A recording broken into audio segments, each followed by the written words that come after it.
nuestra segunda expositora que me doy los muy buenos días. Corazón y ejercicio, de la doctora Giselle Brainfalk. La preparé para pronunciarlo correctamente. Es que no hay nada más lindo que le llamen uno el nombre correctamente y el apellido correctamente. ¿Lo dije bien, doctora? Ahora me dice que no. Sí. Directora del programa de prevención cardiovascular y codirectora del programa de rehabilitación cardíaca. El auditorio es suyo, doctora. Gracias. Muchas gracias, buenos días. Bueno, vamos a dar un viaje hoy sobre qué son todos los efectos que tiene el ejercicio sobre el corazón. Clásicamente todos hemos sabido y siempre se ha dicho que el ejercicio siempre es bueno para el corazón. Bueno, no siempre. Vamos a ver hoy. Primero empecemos por los beneficios, que es lo que más clásicamente hemos estudiado todos y todos sabemos que en realidad el ejercicio regular en pacientes que hacen regularmente ejercicio por lo menos 5 días por semana tienen una expectativa de vida 7 años mayor a sus contemporáneos que no hacen ejercicio. Este es un estudio que me pareció muy interesante que se hizo en Australia. Lo que hicieron fue medir cuánta televisión veían las personas por día. En promedio hicieron divisiones de los pacientes que no veían televisión, los que veían 2 horas sentados, ¿verdad? Y los que veían 4 horas por día. Y comparando los que veían 2 horas con los que veían 4 horas por día, los que veían 4 horas tenían un 80% más de riesgo de morirse por causas cardiovasculares que los que veían solamente 2 horas. Números preocupantes. En Australia y en el Reino Unido el promedio de ver televisión son 4 horas y en Estados Unidos, que usualmente es con lo que siempre nos comparan porque no tenemos estadísticas propias, son hasta 8 horas por día, que es demasiado, ¿verdad? Y si solamente de 2 a 4 horas pasamos a 80% de aumento del riesgo cardiovascular, yo no quiero ni saber cuando hablamos de estudios realmente de 8 horas, ¿verdad? Algunos de los beneficios, no sé si por ser tan alto lo ven, pero en realidad, en términos generales, los que siempre hemos visto desde el punto de vista del corazón, aumenta las proteínas buenas, las proteínas del colesterol, que son del colesterol bueno, disminuye los triglicéridos, disminuye los índices de glucosidad, disminuye la presión arterial, mejora la sensibilidad a la insulina y la glucosa, los controles de glicemia, aumenta la edad de fumar, mejora el estrés psicológico, algunos beneficios hematológicos. En términos generales, también aumenta la reserva coronaria, mejora la circulación coronaria colateral, aumenta la tolerancia a isquemia y en términos generales, básicamente disminuye también la mortalidad desde el punto de vista cardiovascular y desde el punto de vista general también. Entonces, ¿qué es lo que pasa? Beneficios del ejercicio ya sabemos que tenemos, pero como con cualquier agente farmacológico, incluso no tenemos en este momento medicamento alguno que tenga todos estos beneficios desde el punto de vista cardiovascular, hematológico, desde el punto de vista general, no hay medicamento tan bueno como el ejercicio, que tenga tantos beneficios. Lo que pasa es que, igual que con los medicamentos, tenemos que tener una dosis también para el ejercicio, porque no hacer ejercicio de manera desmedida tampoco es bueno, y eso es lo que precisamente vamos a ver en las próximas diapositivas conforme se desarrolle la charla. Sí se ha visto que con solo 15 minutos que empecemos a hacer ejercicio por día, ejercicios de resistencia, que ya ahorita vamos a ver qué tipo de ejercicios son, vamos a empezar con beneficio en cuanto a la reducción de la mortalidad de cualquier causa. Entonces, esta línea punteada de acá son ejercicio vigoroso, ejercicio cardiovascular de resistencia vigoroso, y vimos que desde los 15 minutos ya tenemos beneficio y la meseta la vamos alcanzando aproximadamente a los 60 minutos de ejercicio. Entonces, en realidad, entre los 15 y los 60 minutos es cuando hay beneficio desde el punto de vista de ejercicio de resistencia. Este estudio lo que hicieron fue medir los pacientes que corrían de 1 a 20 millas por semana a una velocidad de 6 a 7 millas, 2 a 5 veces por semana, disminuye la mortalidad general, pero mayores distancias o mayores velocidades ya no. Eso es lo que precisamente vamos a ver, el por qué. Ustedes que están en relación con todo este tipo de deportistas, necesito que tengan esta información bastante clara. ¿Qué ejercicios de resistencia son básicamente los que vamos a hablar o en qué pacientes básicamente es en los que existe este tipo de problema del que vamos a hablar hoy? Porque no es que yo estoy diciendo que el ejercicio es malo para el corazón y no quiero que quede eso en el ambiente. Lo que sí quiero que quede es que cierto tipo de ejercicio crónicamente puede llegar a hacer daño en el corazón, que es lo que precisamente vamos a ver. ¿En qué deportistas? En los que hacen el triatlón o la marca comercial Ironman, el doble triatlón, triple, cuádruple, quintuple,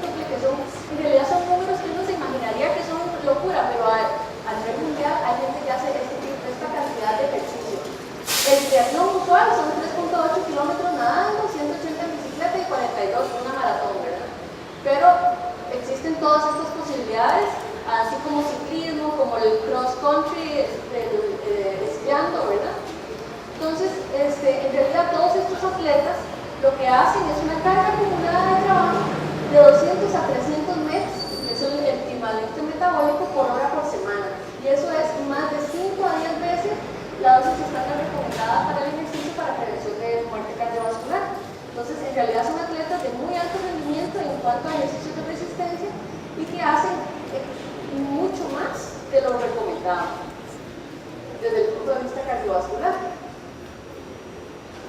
Estos pacientes, en realidad todos los que hacen maratón, pues están sujetos a lo que clásicamente vemos siempre, que cae un deportista, cae un maratonista, ¿verdad? Y es el paro cardíaco, que algunos pacientes pues termina en muerte súbita cardíaca.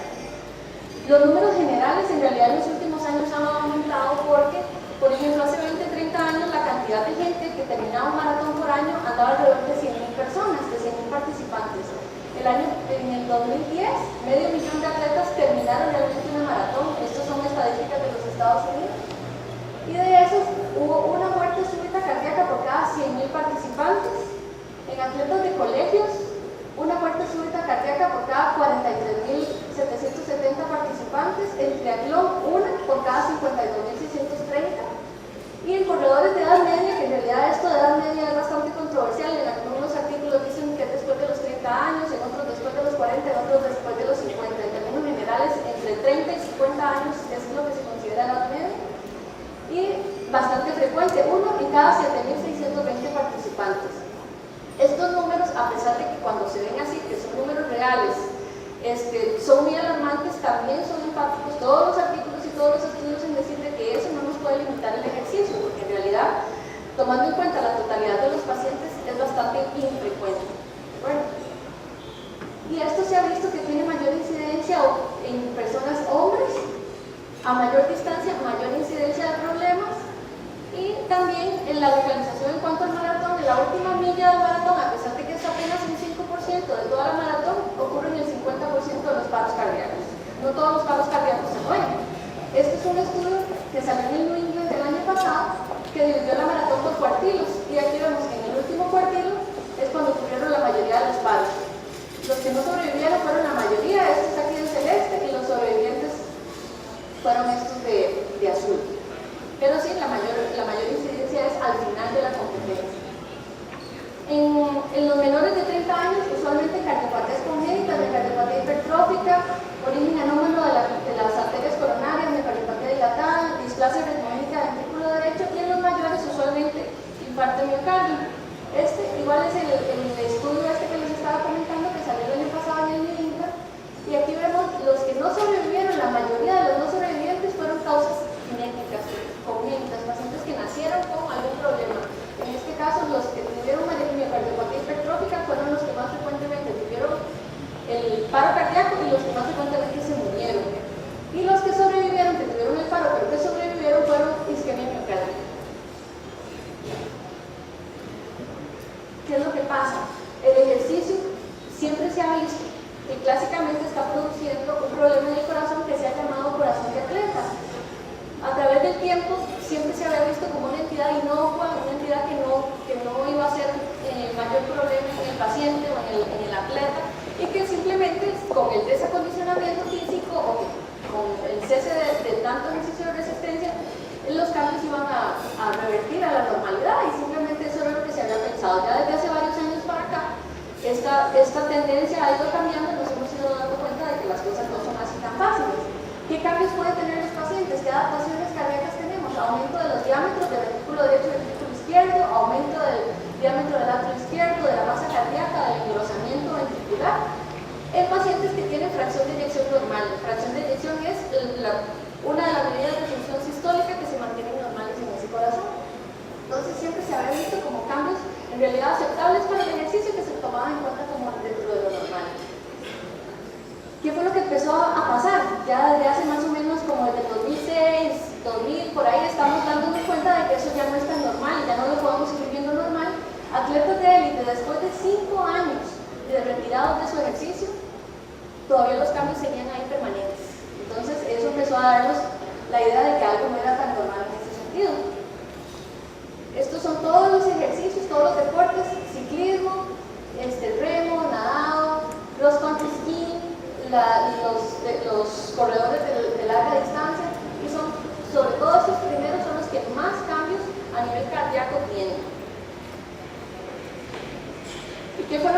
empezamos a medir también. Empezamos a medir que los pacientes que hacían triatlón o maratón se les empezaron a medir biomarcadores. Estos biomarcadores son los mismos marcadores que se encuentran en pacientes que se infartan. Son marcadores de necrosis celular. Entonces, esos marcadores, llámese troponina, CPKMB, factor natriurético, se estaban encontrando en pacientes que terminaban una maratón. Entonces, por ejemplo, aquí vemos que esta es la medida, estas son las medidas de troponina y esto es a través del tiempo. Una semana antes de la maratón, la troponina estaba dentro de niveles normales. Inmediatamente después de terminada la maratón, estos eran los niveles de troponina. 24 y 72 horas después ya la troponina iba normalizando. En el caso de un infarto, la troponina empieza a aumentar, muy parecido a esto, empieza a aumentar entre 6 y 8 horas después de que empezó el infarto y regresa a la normalidad después de 14 días.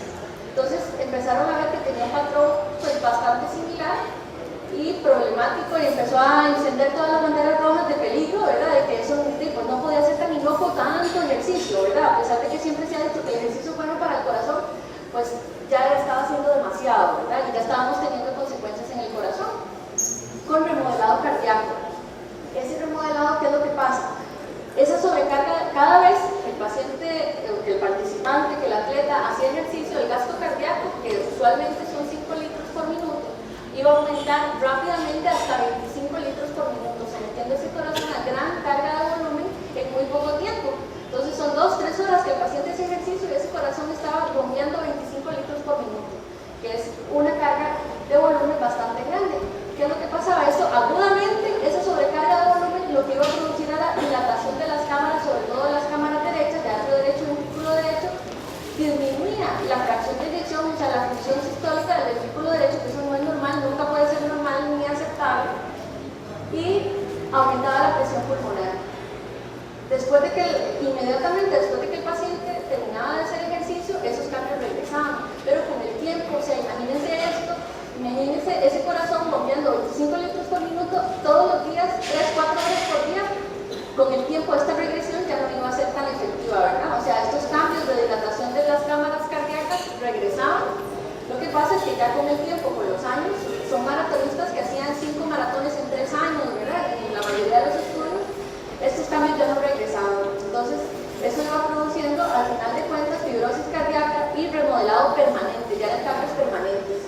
Este es un cuadro que lo que tenemos aquí es la fracción de eyección, o sea, la función sistólica, la función de eyección, donde tira la sangre del corazón a todo el resto del cuerpo, del ventrículo derecho, que en estos pacientes de ejercicios de resistencia es el que predominantemente se ha afectado por la sobrecarga de volumen. Lo tenemos aquí, lo normal, más o menos entre 45 y 55, la mayoría de los pacientes. Vemos que el color marrón es el de ultratriatlón, perdón, y que es el que mayormente baja la fracción de eyección después de la carrera. Y cuando termina ya tardíamente, regresa a lo normal, pero vemos que primero no regresa a la misma normalidad que estaba antes de empezar la carrera. Simplemente y va bajando, ¿verdad? El resto de carreras, el maratón, que usualmente son 3 horas, el triatlón usual, que son 5 horas, y el ciclismo 8 horas, pues igual bajan, ¿verdad? Pero si vemos que a mayor tiempo, mayor consecuencia en el corazón, ¿verdad? Y eso estamos hablando de agudamente, estos son cambios que se vieron agudamente.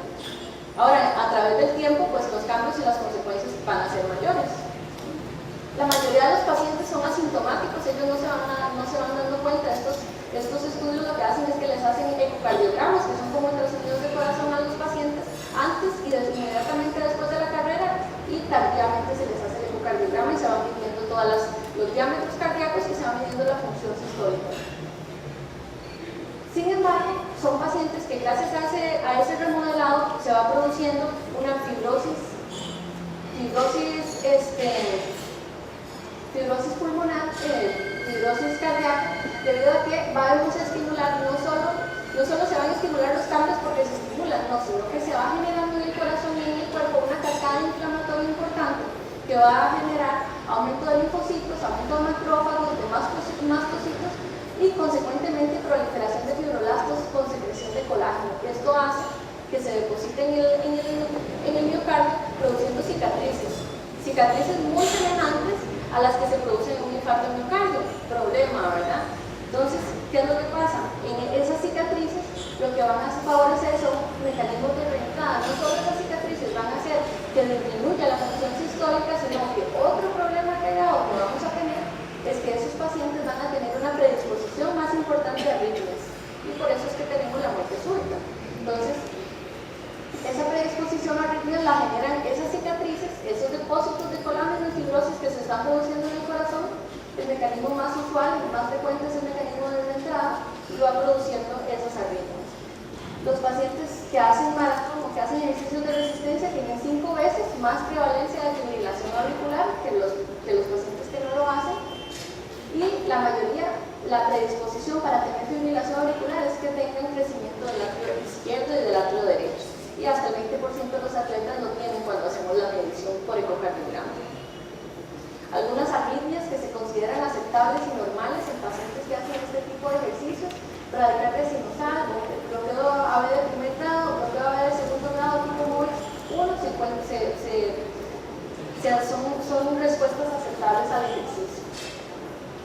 Este fue un estudio que se hizo en deportistas que le hicieron un Holter de 24 horas, que es un aparatito como un electrocardiograma, solamente que se lo da al paciente durante 24 horas, se registra toda la actividad eléctrica cardíaca y se analiza posteriormente en una computadora para ver el ritmo del corazón durante las 24 horas. Estos deportistas tuvieron extrasístoles ventriculares, estas son dupletas, y estos pacientes tuvieron taquicardia ventricular no sostenida. Arritmias importantes, arritmias graves, arritmias que nos van a llevar a paro cardíaco y posible muerte súbita cardíaca, sobre todo es la taquicardia ventricular no sostenida, ¿verdad?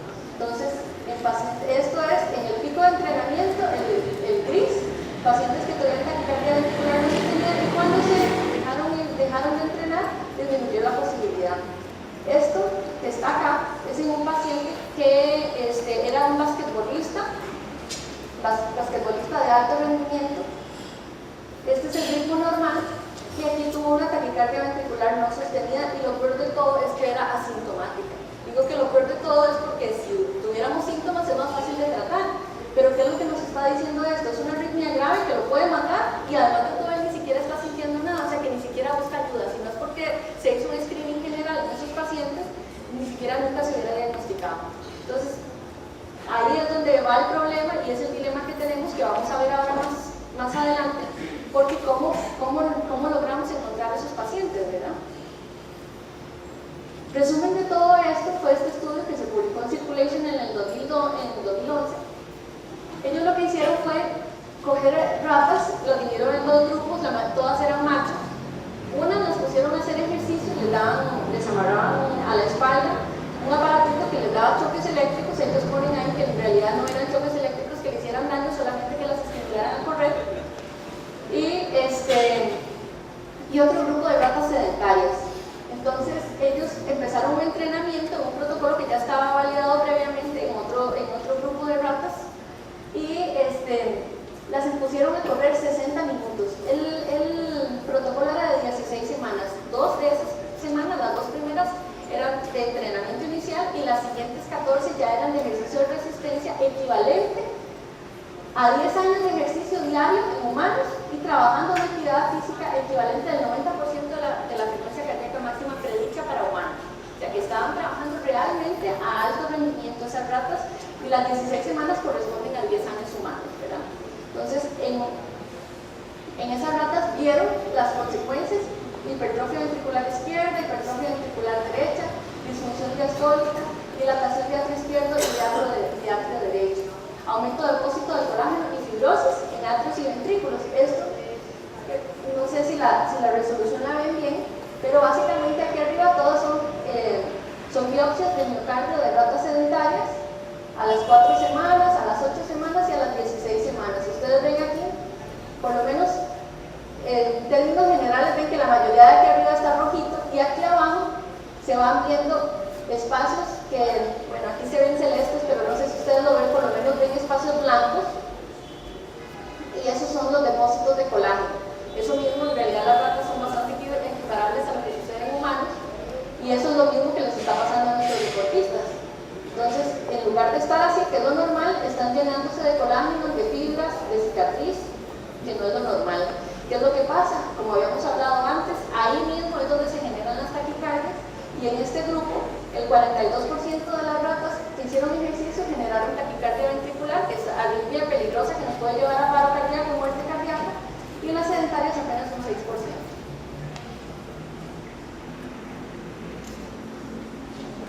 A las 8 semanas volvieron a medir esas ratas y habían regresado los cambios, ¿verdad? Pero ya vimos que en humanos no necesariamente eso es lo que está pasando. Y este es el mayor problema que tenemos. ¿Cómo vamos a estratificar a esos pacientes, a los pacientes de alto rendimiento?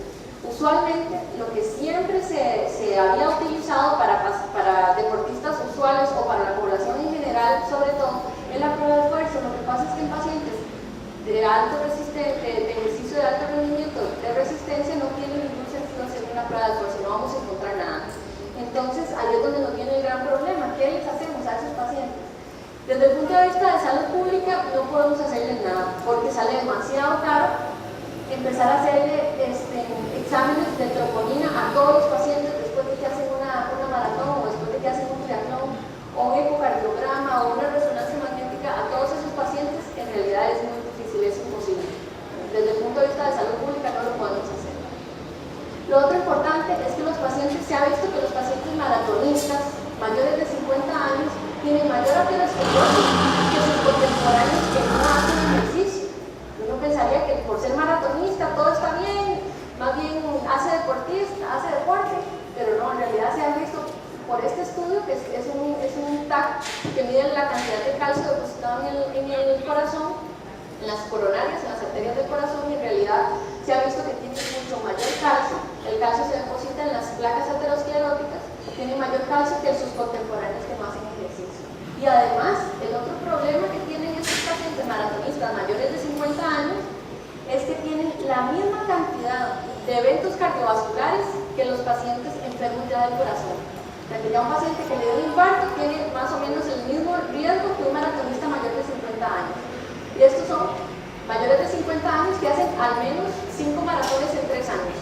O sea, es esa cantidad de ejercicio.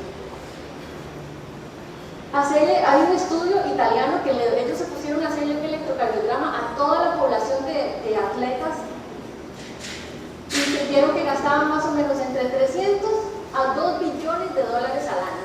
Entonces, como les digo, y eso es un electrocardiograma que a nivel privado equivale a 25,000 pesos y en realidad son 10 segundos. O sea, no, desde el punto de vista de tiempo y de costos, jamás se va a comparar con una resonancia magnética del corazón que vale $500,000 pesos, ¿verdad? O sea, entonces desde el punto de vista de salud pública, ni siquiera el electrocardiograma, que es el estudio más sencillo, en realidad, costo efectivo en salud pública no nos sirve, ¿verdad?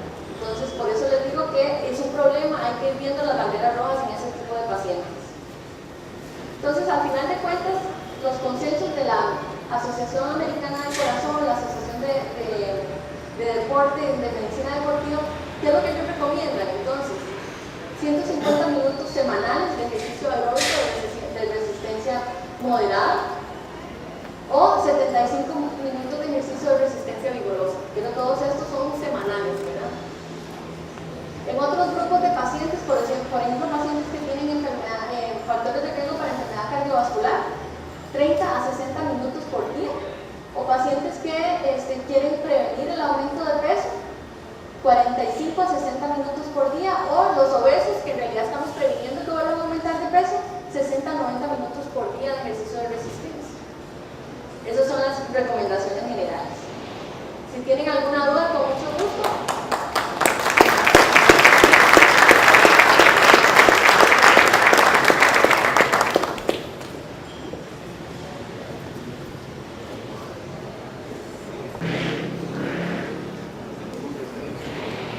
Que no cunda el pánico, aquí estoy.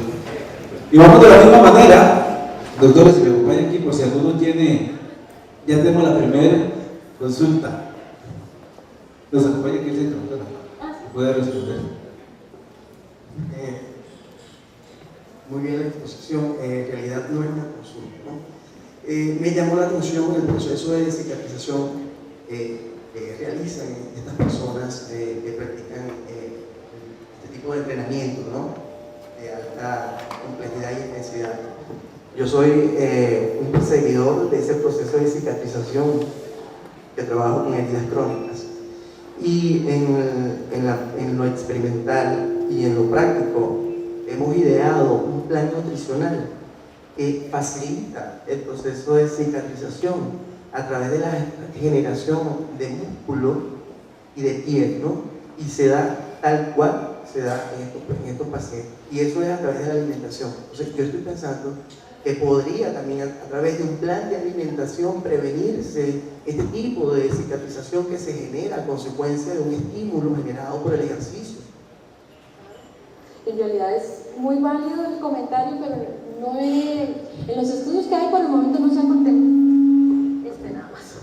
no se ha contemplado todavía esa parte de la alimentación para prevención de cicatrización y fibrosis, pero en realidad yo creo que es algo que se tiene, o sea, es un comentario muy válido, claro. O sea, nosotros en la práctica, en el proceso que hemos venido desarrollando, hemos demostrado a través de la alimentación cómo se genera la producción de músculo y eso es obvio. Claro. Y se genera la piel para poner ciertos alimentos que se indican a los pacientes y otros que se excluyen en su totalidad. Entonces, analizando el proceso que se lleva en el atleta, se podría hacer lo contrario, ¿no? Para prevenir o prevenir este proceso de cicatrización y fibrosis que se da en el persona. Sería súper interesante. La invito a que hagamos eso. Sí, sería súper interesante eso. Otra consulta para ti, doctora. Buenos días, doctora. Buenos días. Mi pregunta es la siguiente. En estos días uno ve que hay muchas sustancias nutritivas, bebidas energéticas. ¿Qué tan saludable, tanto positivo o negativo, puede traer a su máster? Bueno, bebidas energéticas, llámese Red Bull, Max Energy, esas. O Power, o Me Gatorade. explico, hay sueros ahora que se han hecho a base de agua de coco y que traen, aumentan el nivel de ATP, o sea, da más energía, se hidrata más el atleta. En Bueno, fin. si son hidratantes, digamos, como el Powerade, el Gatorade y esos, en realidad no tienen ninguna injerencia en este asunto. Pero los otros, los que son tipo Red Bull, los que son Max Energy, todos estos que en realidad son estimulantes, aumentan catecolaminas. Aquí estos pacientes tienen un aumento general de catecolaminas y que esto predispone, sobre todo en pacientes ya predispuestos, que ya tienen la fibrosis, que ya tienen el mecanismo de reentrada para hacer su arritmia, rápidamente pueden generar arritmias.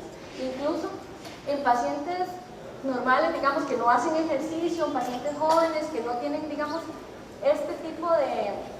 que no hacen este tipo de ejercicio de alto rendimiento, de resistencia, solamente tomarse un Red Bull puede generar una taquicardia supraventricular o extrasístoles, aumento de extrasístoles. Entonces, si ya sabemos que estos pacientes de alto rendimiento tienen de por sí una cama bien linda para las arritmias y de feria le damos un estimulante de catecolaminas, inmediatamente puede predisponerlo, sobre todo si ya tiene la predisposición a hacer una arritmia grave.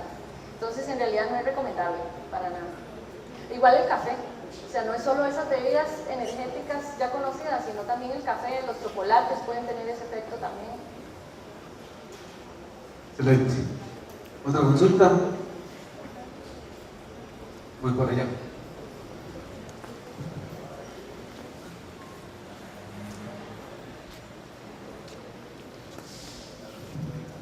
Darle gracias a la doctora, ¿verdad? Porque estuvo estupenda la exposición. La doctora, la pregunta es sobre la taquicardia supraventricular paroxística en relación al ejercicio. Aunque sabemos que es paroxística, o sea, ¿ha habido alguna, o considera usted que estos pacientes deben de tratarse diferente o deben de hacer estas mismas maratones, deben de prohibírseles? ¿Considera usted que puede haber alguna diferencia ahí? Bueno, son dos grupos diferentes. Los pacientes ya de atletas de alto rendimiento, la taquicardia paroxística supraventricular no es de las principales arritmias que presentan, digamos, en ese grupo de pacientes específicamente. Entonces, ellos en realidad no es el problema. Si es un paciente, por ejemplo, digamos, estos de taquicardia ventricular que les presenté, lo que se les recomienda es desacondicionamiento, que dejen de hacer ejercicio y se les dan evaluaciones periódicas para ver si no vuelven a hacer las taquicardias ventriculares que son posiblemente de muerte, que no se los había dicho. Y si es un paciente que no sé si es el caso que usted me preguntaba, que ya tiene la taquicardia supraventricular y que se pone a hacer este tipo de ejercicio, en realidad hay que ver cómo se comporta, porque generalmente no es que las taquicardias supraventriculares se presenten más frecuentemente entre más ejercicio haga, en realidad no. Y algunos pacientes con solo un beta bloqueador o algún tratamiento, si él no va a hacer ejercicio competitivo, pues el beta bloqueador no se puede hacer, el stopping no se puede usar en deporte competitivo, lo pueden utilizar y se trata simplemente de la taquicardia supraventricular y el paciente puede hacer su ejercicio, digamos. La taquicardia supraventricular paroxística no lo predispone a muerte súbita ni a mayor problema durante el ejercicio. Mientras esté controlado y bien compensado, puede hacer ejercicio, no habría contraindicación, pero eso sí, hay que diagnosticarlo, compensarlo, tratarlo y que haga su ejercicio, ¿verdad? Doctor Jimmy Sánchez, acompáñenos por aquí para que nos dé un agradecimiento si quiere venimos aquí al centro para tener aquí a todo el auditorio. Primero, antes, por favor, el aplauso para la doctora.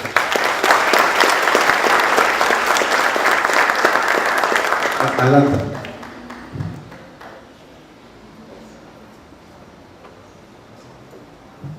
Gracias. No saben la alegría que siento cada vez que ustedes intervienen y preguntan.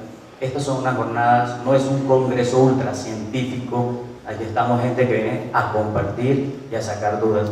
Gracias a los expositores por tener esa actitud, y de verdad que me siento muy complacido, doctor, de que usted haya estado acá. Muchas gracias. Nosotros nos acordamos del corazón cuando lamentablemente, generalmente ya tenemos algún toque técnico. Así que, bueno, muchas gracias. Es un pequeño presente solamente, un pequeño recordatorio, y realmente no me queda más nada que decirle que las jornadas están siempre abiertas para usted, y esta es su casa. Muchas gracias. Muchas gracias por su atención. Gracias.